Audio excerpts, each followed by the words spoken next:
found tools and weapons around the world. You can go anywhere in the world and get a machete. You can go to any hardware store in Texas and get a machete, I guarantee it. You can go to any gun store, just about any pawn store, any surplus store, almost anything where they sell tools, any hardware store, you can get a machete. So knowing how to use a machete for self-defense is a really good idea. You can't get a gun in Indonesia very easily. You can't get a gun in China. You can't get a gun in India. You can't get a gun in Europe. But almost wherever you go in this world, you can get a machete. So knowing how to use a machete and a knife is really good to have in your bag of tricks. Now what I'm going to do is I'm going to pose this machete with a kukri. A kukri is a forward curved blade knife. Some say it came from the Romans originally, some say from the Greeks. It's weight forward. It's got this wonderful forward curve, and that makes it cut like a chainsaw. It automatically cuts.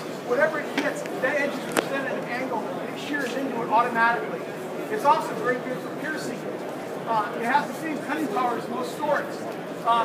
In 1993, I used a kukri to duplicate all the cuts that the Seiki City Aido Club used in Japan. They put on a big Tamashigiri exhibition to me where they're cutting masks in bamboo, and when they were done, I asked the guy to use their sword, and they go, that guy Gene, that foreign devil, those swords cost $6,000 bucks. They don't want me using their sword. So I said, okay, I'll use my kukri. I duplicated all the cuts that they did. So a kukri can be really useful. It's a great thing to throw in your luggage when you're traveling. You don't want to be bothered checking your gun. You can check in at the airport. Just throw a kukri in your bag. You'll be about 90% of a 357 Magnum. So what I want to do is show how we can use this kukri. This one's got a guard on it. I made an integral guard on it.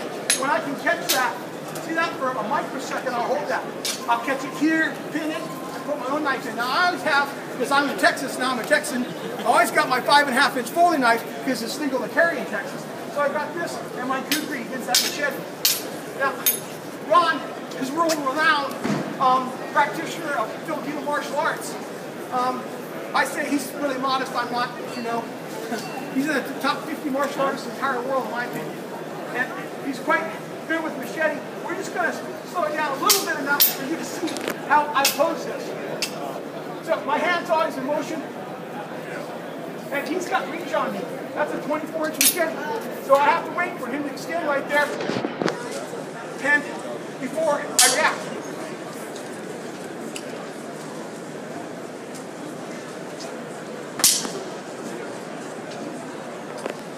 Sometimes I'll press the action just to get a response out of him so I can enter. Here's where I win.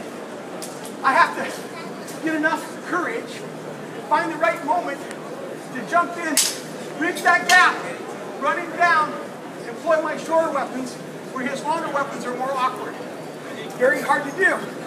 A machete gives you reach, gives you leverage, gives you cutting power.